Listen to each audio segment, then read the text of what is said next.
नमस्कार, आकाश न्यूजमध्ये आपल्या सर्वांचे स्वागत आहे। पशुसंवर्धन विभागाच्या वतीने प्रसिद्धी व सामुदायिक प्रचार कार्यक्रम।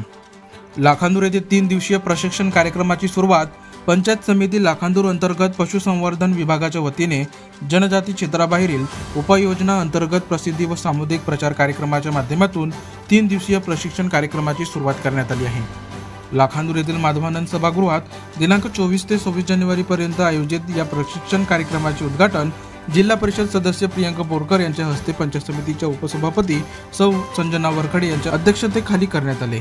यावेळी डॉक्टर अश्विनी गडमडे, सहाय्यक आयुक्त तालुका लघु पशुसंवर्धन चिकित्सालय लाखांदूर, डॉक्टर प्रवीण सोनवाने, पशुधन विकास अधिकारी लाखांदूर, डॉक्टर अक्षय अडकिने, पशुधन विकास अधिकारी सानगडी, डॉक्टर सुखराम मारवाडे, पशुधन विकास अधिकारी पंचायत समिती लाखांदूर यांची प्रामुख्याने उपस्थितीत पार पडली।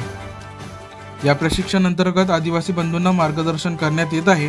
यावेळी doctor Bhivgade, doctor Upvanshi, doctor Giripunje, doctor Manwar, doctor Bhoyar, doctor Pawar, doctor Goswami, doctor Lothe, Shri H S. Wadibhasme यांचे सहकार्य लाभले। कार्यक्रमाचे संचालन डॉक्टर ए.आर. लोथे यांनी केले तर आभार प्रदर्शन डॉक्टर मारवाडे यांनी मानले।